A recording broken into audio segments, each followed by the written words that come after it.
Hi, everybody, and welcome to the Property AI Report. We are here once more to tell you all about this week's events in the paired worlds of property and AI. I'm here with my co-host, Matt Goddard. Hey, Matt, how are you? I'm really good. Cheers, man. Looking forward to this one. Likewise, yes, it's going to be really good. So we are going to dive deep into what has been going on in property, first of all, and then we're going to segue seamlessly into the worlds of tech and AI. We've also got a tool of the week coming up, and indeed our occasional weird AI of the week right towards the end. Stay tuned for that. We're going to start as ever, though, with our property news. All right, first story this week is all about the stats that came out from the inimitable 20CI. Katie Billany and co have been out on the PR trail talking about various insights that they have established and have come to light in our industry and property. The first of them that I wanted to talk about was actually the interesting drop in the share of online and hybrid agents in overall transaction levels. So it's gone down from 5.2 to 5%. And Matt, I think we were quite interested in the sort of share of the self-employed models within that as well. That's correct. Yes, Matt. I know you pointed out that the rise in that had also been cited. I think it was up to 2.1%, was it? Although, again, you'd also highlighted we're not sure where that had risen from. And so was it 2% up to 2.1, 2.5% up to 2.1? I'm sure Katie will be able to provide us with some insights to that ahead of next week. But I think it's also always because of the nature of our industry, maybe we focus in on those elements, and having seen that decline of the purple bricks and the online agents, it's keeping an eye on where those hybrid agents are going. And I certainly know from the agencies I speak to, a lot of them are considering self-employed models alongside their traditional approach. And we saw similar with when Purple Bricks first came on the scene, where people are thinking of doing online agency alongside their traditional agencies, which you could argue was just a website for some of them, but it's that sort of how can we supplement our approach? But I think maybe sometimes that 5% or the 2.1% seems higher, maybe because of the prevalence and presence on the likes of social media and other areas that some of the well-known hybrid agents are. It'd be interesting to see where that 2.1% keeps going. Yeah, it's interesting, isn't it? I remember, and again, showing my age here, going back to like early prime days back in the early 2000s, and there was always this kind of 5% sort of rump of like for sale by owner guys and girls who just, and so there was almost like this kind of like 95% of the market would use kind of traditional agents or agencies and stuff like that. Then there'd be the 5% who just do some funky stuff. It used to be for sale by owner, and then it became like, I'm going to do it by online. And they grew to about just over 5%. And now self-employed agents are coming in and growing. And I just wonder, a lot of agents I speak to who aren't part of the self-employed movement say that actually it's going to top out at 5%. Essentially, Mm. all they're eating is the kind of onliners lunch. And then once it gets to about 5%, then still actually 95% of sellers just aren't going to use them anyway.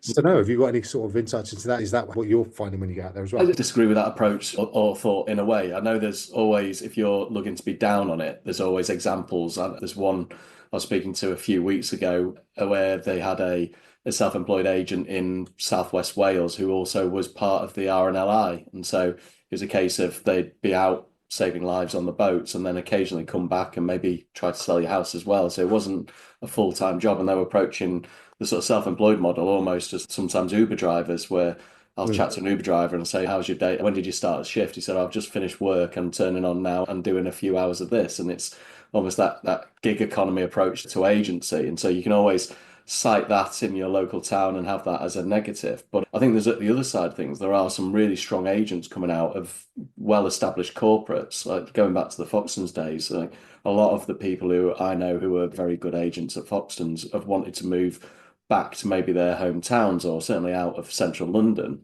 Mm. and have ended up in different places, but now working as agents. In fact, one of my friends, Guy, has moved up to Chester, where he's originally from with his family, relocated. He was running Sotheby's, managing director for Sotheby's, based out of the London office there. And he's now gone up as part of Harding Green. So there's these sort of self-employed models where there's very good technical stacks, very good support networks, but you are a self-employed agent. And I can see people not just going for the whole, I want to pick up the kids from school, I want to drop them off, I want to be able to go get a nice coffee and a croissant at 11 o'clock and tell everyone about it, but we were actually taking the business very seriously. Another example to think of is the London broker run by Rupert Collingwood, who have taken that very serious approach in that prime London area and maybe don't want to be part of one of the sort of prime located, prime London agencies, but still have the same level of diligence and commitment that they did when they were there, if not more, because it's their own baby. Yeah, exactly. And then there's other interesting ones, as you mentioned, these kind of prime London ones, Movelli, which is run by the Littlewood brothers, Ben and Chris. That again has been growing really quite significantly. I think they've got 40 plus self-employed agents now, and they seem to be targeting essentially ex-Savills, Knight Frank, kind of Hamptons operators, and being very successful at that.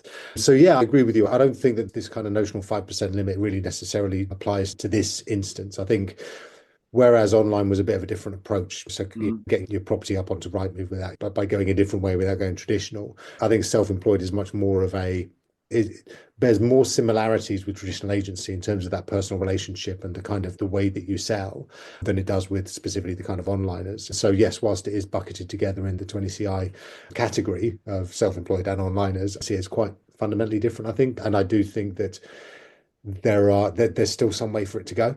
Mm-hmm. I think people are quite drawn towards it, both from the supply side, so agents wanting to cast out on their own, as well as from the demand side. I think buyers are quite taken by the idea that there's somebody on call who's devoted to them and to their areas. And yeah, I think that as you can see from the likes of EXP and the growth, they've got 700 plus, I think, over the last week. They went over that landmark. There's lots of still pumping into these areas. And I think as people become more confident that it's actually a viable and something to consider, and the kind of the incentives for people to recruit within EXP, I think, is very well known that if you recruit somebody and then they go on to be massively successful, then you take a cut of their stuff. And then if they recruit people, then you get a cut of theirs. So I think there's incentives all the way down for it to continue to keep coming. No, exactly that. Brilliant. So also in the 2020 CI stats, we found out that what's almost been a kind of anecdotal, and pick a side, you can believe the National Residential Landlords Association, that landlords are selling up, or you could believe that they aren't selling up because it's not necessarily coming through in the stats. Actually, according to 20CI, it is coming through in the stats now. There are a lot of landlords selling up. It is becoming too difficult, too complex, too regulated, too unprofitable for as many specifically private landlords to remain in the market, and they're selling up and going elsewhere. What do you think is going to be the impact of that kind of in the broader market? I think for me, what I've seen certainly from agencies and with a lot of the agents who work with the relocation agent network, they're trying to retain those landlords, because whilst there are landlords selling up, there are also landlords who are looking to grow, where maybe they've got that infrastructure in place and the approach in place to deal with the compliance demands, or maybe they appreciate they need to be paying for management and factor that into part of their sort of finances when it comes to being a landlord model. I think there's still that, not necessarily the eye of storm, but a lot of people keeping a very close eye on what's actually going to come out of the Renters' Rights Bill when it's enacted. Because whilst we know it's coming, there's a lot of nerves and focus on losing those Section 21s, going down that Section 8. And anecdotally, and both of us prefer to do it on the data, which is why we're obviously doing what we do. But my friends who are landlords and multiple property landlords haven't sold up as yet. So I think that is part of maybe the knowledge and news washing through more on a countrywide level rather than industry-wide level. But seeing what we've done, obviously Katie and the team at 20EA, their data is always pretty strong, and I'm sure the other good data providers that are out there have probably got a similar pattern coming through in their records. Yeah, exactly. And I do think it's quite significant in anticipation of the Renters Reform or Renters' Rights Act or whatever. I think that, yes, that the message is obviously getting through, perhaps those smaller, or to 18,000 of them, according to the stats, that this is going to be trouble and probably more hassle than it's worth. So why don't you get out now? And perhaps they're the accidental landlords who just hung in when they sold their kids, or sorry, when their kid moved out of a student flat and they've just held on to it, or the couple that have got together and one of them had a flat and they've just decided to let it out. Perhaps it's those guys who are actually deciding to end it. Yes, I think more and more it seems like it's becoming corporatized, and almost deliberately so. There's the build to rent category that's increasing too. It seems that it is easier for governments and other significant organizations to deal with larger landlord entities, whether they are professionalized landlords, companies, or the build to rent or corporates. And that does seem to be hollowing out some of the more casual, if that's Mm. an appropriate and kind enough phrase for landlords who are very professional and do a really good job. Perhaps it wasn't the calling. It was just more of that they found themselves in it and it seemed to be working out. And I think for most people as well, it'll be absolutely fine after the event. We will get stories and we'll have things that are utilised as part of promotion to say you should be using our fully managed service because this just happened down the road, down the borough, down the M4 or whatever it might be. One of the ones we were talking about earlier this week when I met up with a few lettings businesses was the fact that if you serve notice to get the tenant out based on the fact you're going to sell the property and then they can't sell the property at the rate you're going, then you've got a year before you can rent the property again. And so it's a case of that's going to be a void period because of the fact that you've not got it. And so you start to hear things like that and it hits the press and people, Martin Lewis or the equivalent has it then, but that we only know that once it's kicked in. And I think it's always seeing the trends in the data is definitely something to follow. Yeah, interesting. And just as a final piece on that, what again I'm starting to hear from agents is that they're using the kind of fixed term contract. So actually saying, look, if you're going to sign up as a tenant for with us, then you're signing up for a 12-month contract. And if you wish to leave before the end of that, then you are responsible for, if we can't find another tenant, then you are responsible for that additional period. And I wonder if that's giving landlords a bit more kind of comfort for kind of just like knowing that it's going to be, that they're not necessarily going to be at the whim of somebody trying to get out of it, at least before this act comes into play. And that's if the, as part of enacting the act doesn't mean that every single fixed term contract suddenly rolls onto the new legislation, which is Yeah, about that thing's what's going to happen. yeah, 100%. And that's what I mean. Yeah. So for now, it's just holding people together and holding the line until such time as we actually see exactly what the law is going to involve, which again may take another couple of years before it comes into effect.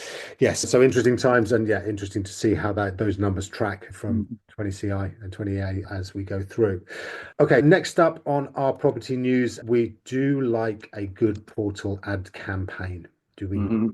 And this certainly is a portal ad campaign. Now it's from Rightmove and it's basically being touted as a love-in with agents.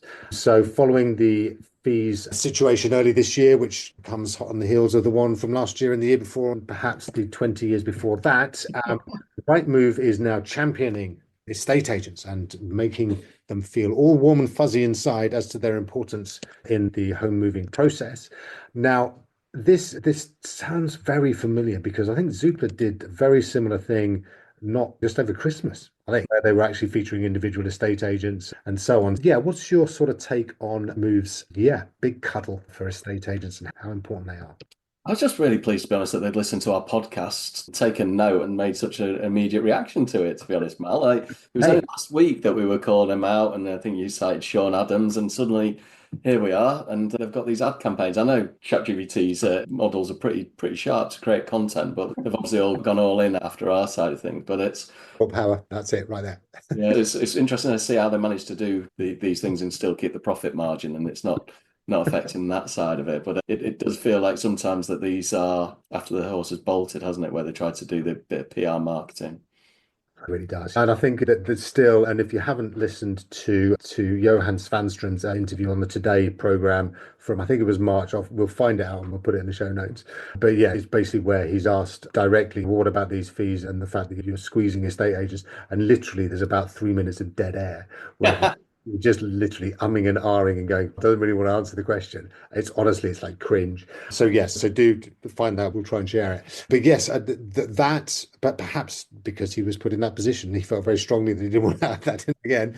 That they have now launched this campaign. It does feel, as you say, a bit stable door, but I don't know. It's really hard to find something positive to say about it. It's so obviously a sop going to the agents, decrease the fees, or even cut how much we're increasing them. But we are going to mention that actually, do you know what, guys? A bit important. Thanks for all your help.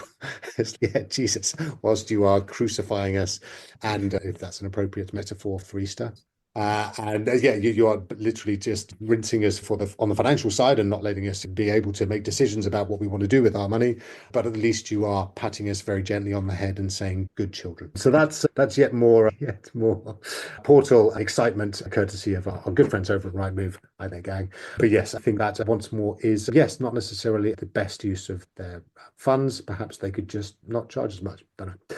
Moving swiftly on, we want to talk also about property technology or PropTech. as it has become known over time. So the government has noticed that PropTech exists, which is nice, seeing as both of us have some interest in this particular sector, both Matt and I. But yes, so the government has set up a partnership program following the recent launch of a very long titled The Opportunity for PropTech, Leveraging Technology for the UK's Built Environment, which was commissioned by none other than the Ministry for Housing, Communities and Local Government. So this sounds great. And many of these things do have very long titles. So it's delighting. It's very delighting to see that this has now fallen on PropTech and our sector, that we've got that particular report out. But what do you think is going to make any difference, Matt? I don't think it'll make an immediate difference. Like anything involved with the government, I think it'll be a slow burn. But I also think it's for those who will get involved. I've been part of the Lettings Industry Council now for a number of years, and we have I don't know what the word is for when it's 3 times a year. But if we did it 4 times a year, it would be quarterly. But anyway, 3 times a year we get together, and Teresa Wallace, who chairs it, has in people from the government, both DLUC, which I'm not even going to try say what the whole DLUC stands for, but as part of that, we have government departments come in and government associated businesses like GeoPlace, who are very heavily involved in the digitization of things like the UPRN, so unique property reference number for those who don't know the acronym. And seeing those guys and having worked with those guys all those years ago when I was at Repit, it's a case of I know these are really good departments and they're like us, don't want to really be seen in the light of day, want to get on and actually create cool things and make a difference. But they're there slogging away and not necessarily getting to the right places. So as part of those initiatives, if you put your hand up and just find the right people, you do start to get a bit of momentum through that. And I've seen some really good examples of that through people like Accessible PRS, where they've attended the Lettings Industry Council, spoke to the right people, and now the right portals have got the right information in for Accessible PRS. The CRMs have added the right details as well, and it's starting to see that change, not in a noisy way, but actually a progress. And I think this might well be the same, where it might be, it's in City AM, it's in our property information, and then we don't hear for anything for a year, and there's 2 or 3 meetings, but actually in the background, cogs are whirring. I say all of that, but every time someone from the government turns up, it's a different set of people. But at least, as you say, there's been a stamp put on that. And if we can start looking at better digitization of the government's data, then all for it. Yeah, and because the big unlock is around speed of transaction that I imagine everybody listening who's involved in the UK property market is just absolutely crying out for, is how the hell do we make sure that these transactions take a lot quicker? Because it is in everybody's interest, whether you're an agent, whether you're a seller, buyer, that this arcane, ridiculous process is actually sped up, and data has to form a really important part of that, and open access to data rather than being constrained in some dusty filing cabinet somewhere in Whitehall. That information being freely available and flowing through the process, I think has got to help everybody, right? Absolutely. Brilliant. All right, so that is our property news this week. Let's get stuck into some AI and tech news. All right, so we want to start this week with Microsoft's Copilot. And this is coming via its Edge platform, so it's Edge browser. And you are able to essentially show it what you're doing, and then it's going to help you do it better. Is that right? It's very much on the precipice of agentic, isn't it? It's, from some of the responses that have been involved in it, and being able to actually, similar to OpenAI's operator that came out a few months back, you're able to actually say to it, go off and book me a steak dinner in Warrington, and off it'll go and interact with the Edge browser and fill in the information and guide you through, rather than everyone who uses AI is using the context window if they're not using the API and setting in prompts and such. Whereas this is very much a case of someone sat next to you, you are utilizing the same browser that you're using. Yeah, and I think that kind of familiarity is going to be a real sort of boon. Certainly, I think to help people to understand what it can do, because once you see an AI, an agentic AI kind of operating on your behalf and working through things, that's when it starts to be real, I think. Until that point, it's all very kind of theoretical, and maybe some pointy heads like us get excited by it. But it's only when it is actually starting to understand a bit about you, it knows that you're vegan or you're all in for Kentucky Fried Chicken. I don't know, maybe that. It just goes, Put in a plug. Is there a Nando's equivalent of a black card for Kentucky Fried Chicken and you wanted one of those? pretty much it. We're angry. We're here for Colonel support. Sanders, we're here if you want us to plug you. Sponsorship, yeah, absolutely. Just get in touch. We're right here. But yes, I think that there is a huge amount of education that can come from this, particularly. So yeah, I don't know. The Microsoft Copilot side of things, that it's never really quite lived up to its kind of hype at the start, has it? Copilot versus some of the other platforms, but it's quite integrated with a lot of the stuff. I know I've got it on obviously my Windows platforms, my Office, on Word and things like that, and I can ask it for help. Although I haven't done that in a long while. Is that something that you've? I get prompts. I know you're sat here on your Mac, and that's why you look a lot more glossy than I do on my Windows-based PC. But I've got on my keyboard here, I've got the Copilot keyboard a key available to me. But initially, there's a lot of, I think it's that the use cases that they were talking about versus what was actually available. And so I remember my cousin even saying, "Oh, I'll be able to take my Word document and ask it to produce a PowerPoint, and it'll get the images, I do all of this, and it'll create it immediately." And it's not managed to achieve that yet for me anyway. But what I have seen creeping in more is that copy paste has been replaced by Copilot. And so we had that. And I think you and I talked about very early AI, the sort of spell check that was a squiggly line and then it started suggesting something and all of a sudden it's suggesting the next sentence. The AI is creeping in without you necessarily realizing. And I did use it the other day to summarize my OneNote from a meeting and actually give me a couple of actions. And it's not as good, in my opinion, as and something like Fathom that's very much specific to that use case, but it's a good generalized tool that's readily available for a lot of people. And you could argue if you're in the IT department, it probably needs to be given what you have to pay per license to actually enable it within a business. But for individual use, it's there, it gets going. But I think that visualization and some of the use cases people talk about is probably a year ago now. Mustafa Suleiman, who's now running Microsoft's AI, isn't he? Who he put a video up on LinkedIn of what is clearly Copilot Vision now, talking him through as he browsed websites looking for clothes, and it actually took him to certain things and said, actually, this might not work for you, but let's go find this. This is the look that you're trying to achieve. And he's actually talking to him as if it was sat next to. And those visualizations are where you suddenly start to say, actually, yes, this is where we can see it going. But rather than maybe something gimmicky where it's talking, when you can see it interacting with a browser, you can suddenly think, actually, one of the companies I work with over in Dubai's got maybe 20 people in an admin team, and they're copy and pasting information between browsers and moving off and ordering searches on a site on the DLD site. That could easily be something that Copilot Vision is suddenly taking information from one system, going off, logging into a government website, populating that information, and then pulling back the documents and storing them accordingly. That starts to make sense to the whole process, doesn't it? Yeah, exactly. And then, what you're doing is you're freeing your people up to do things that are much more inspiring than sitting there pressing copy paste way too much. But yeah, no, that sounds, again, more steps forward every single week. And I think this is the opportunity that this gives people to learn about what's possible. I think is going to be one of the big wins of it for sure. So, talking about how people are using AI and the potential for it, interesting report in the Harvard Business Review this week about how people are really using generative AI in 2025, and it's got a kind of top 10 things that people were using it for in 2024 and are now using it for in 2025. And really interestingly, some of the more kind of technical jobs that people have been using it for are starting to drift. And it's becoming a lot more sort of emotional. The top three for this year, we've got therapy/companionship, organizing my life, and finding purpose. All right, at the top three. And two of those, organizing my life and finding purpose, weren't in 2024's top 10. So it does seem those that are coming perhaps after the early adopters are finding a really distinctly different way of using it. I think some of this has really become in part of that prevalence and awareness of them. I know we spoke last week with relation to ChatGPT and the sort of social media trend of making yourself into a doll and putting you in that doll pack. And I've seen a number of them since. And my a lot younger than me cousin, who isn't in IT at all, was aware of AI creating those dolls when we went for Sunday lunch yesterday. So it's that awareness and that creation, I think, is then driving people, oh, I actually got this app.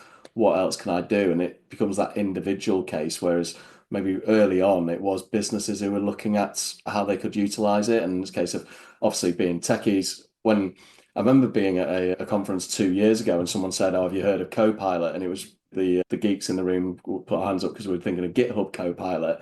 And then she talked about what Microsoft were going to be releasing. And so she'd used two different in that context. And actually, early on, it was very much, I'm a business, got technical background involved. We're going to adopt AI for this. And I think that's where we saw more of those broader business use cases on the list. And now it's people who have actually got it in their pocket on their phone as an app who are firing away those questions and then discovering actually I need to put together a meal plan based on my contents in my fridge, or actually I've got this difficult conversation I've got to have with somebody. Can you help me come up with some prompts? And I think because of how difficult it is for businesses to adopt AI, and because of the fact that as a business you really need to get all your data together and understand your processes before you go for these things, it means that suddenly the things that we are seeing greater degree of are your personal approaches and asking those, can you organize my life? Yeah, I know you've got a great map in your list of, say, a little tour that you're planning. I was trying to work out if I could get my dog to Lanzarote at Christmas via France and one of the airlines that flies to France. And so it's a case of see if you can organize this trip for me. What's the approach? Turns out the dog might have to lose a bit of weight if she's going to come in the cabin rather than the hold, and that's a requirement. But those individual pieces sit in there, don't they? And I think that's why we're seeing a shift in those top 10 use cases.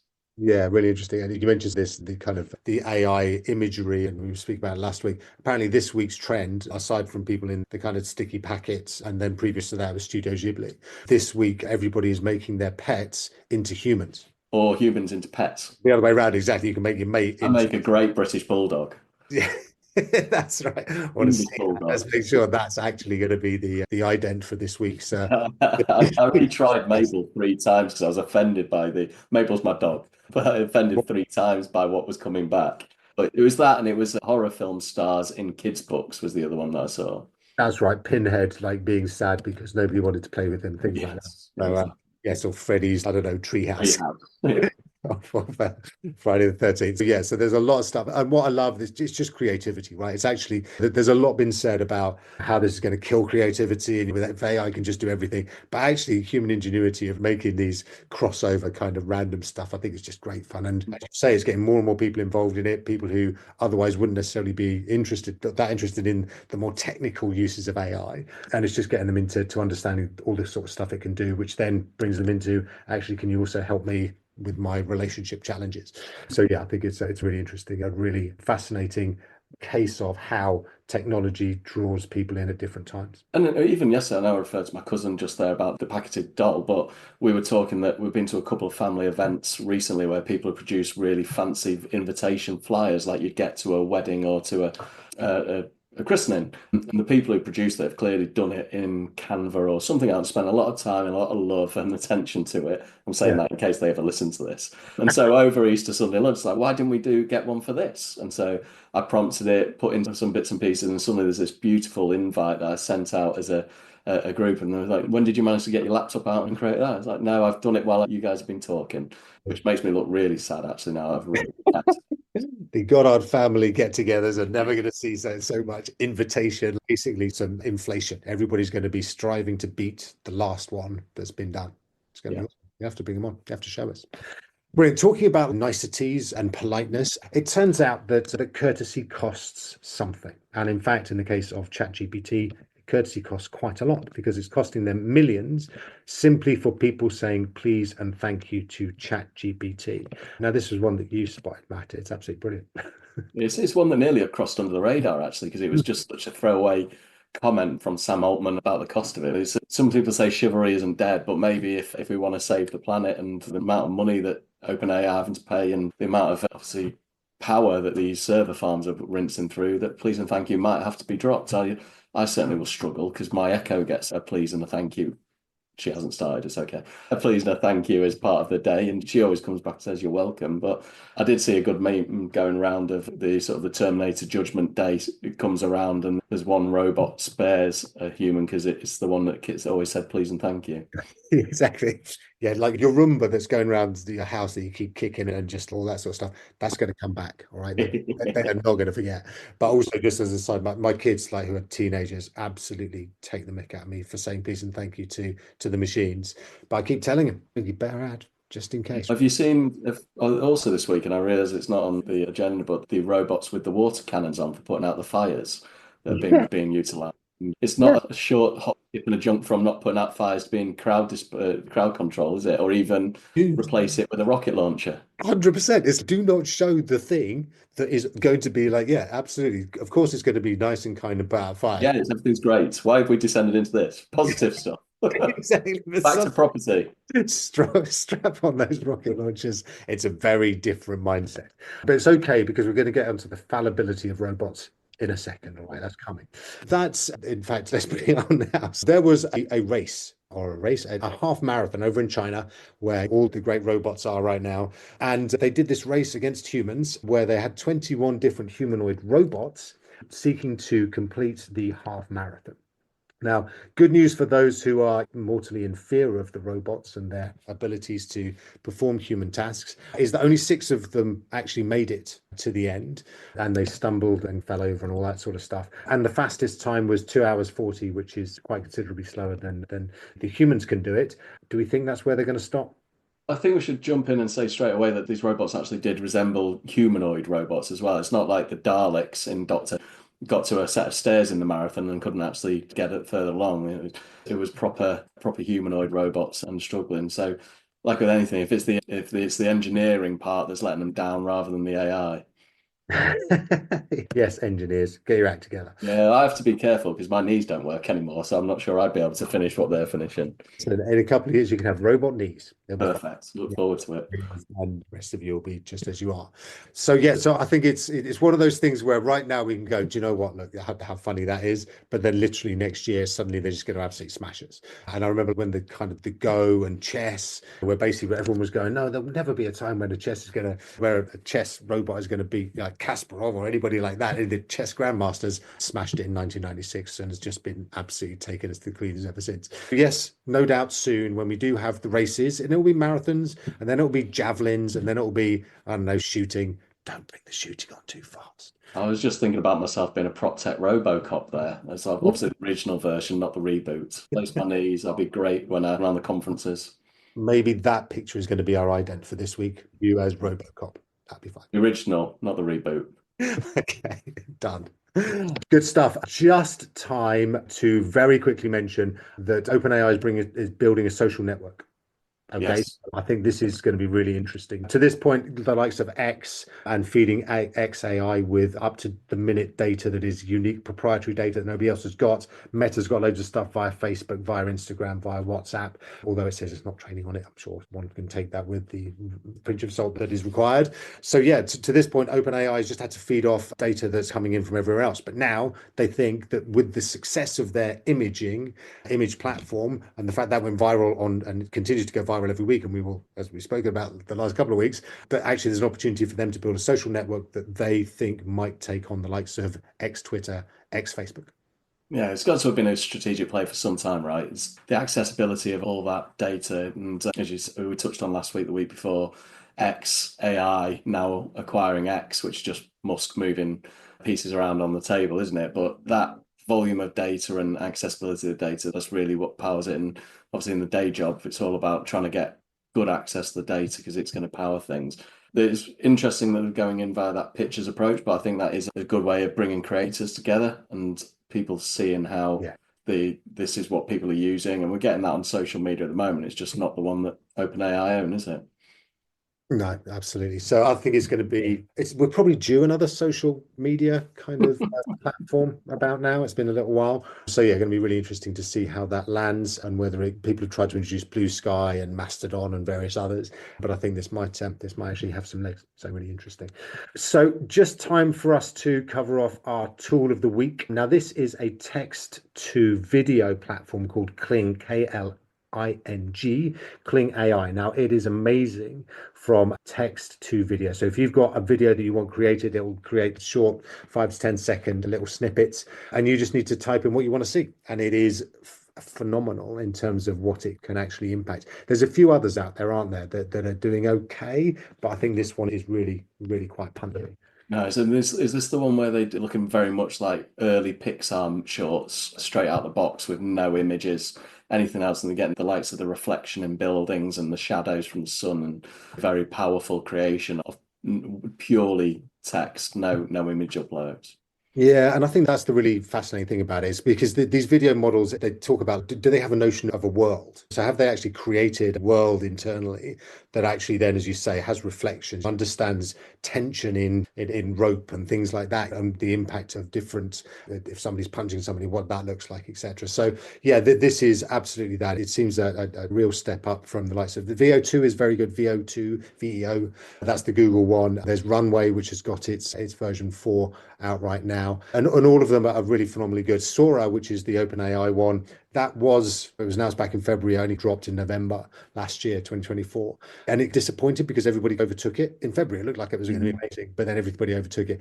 I would imagine they've been working on Sora at OpenAI in the same way as they were working on the Yeah. imaging stuff. So I think that pretty soon we're going to see something really phenomenal dropping from a video. And more than likely baked into the existing models as well, or at least later versions of the existing model, so you're not having to hop between things. I think that's right. I think GPT-5, when it comes, which I'm sure is not a million miles away, I'm sure in the next few months it's going to come together, and that will bring in all of its coding, all of the 4.0, 4.1, 4.5, 03, 04, all of these will just come together, and you won't have to try and work out which one I'm going to use. It will just be like use GPT-5, and it's got all this stuff in it. So, going to be interesting to see. But yeah, for now, go have a little play with Kling and see what you can make.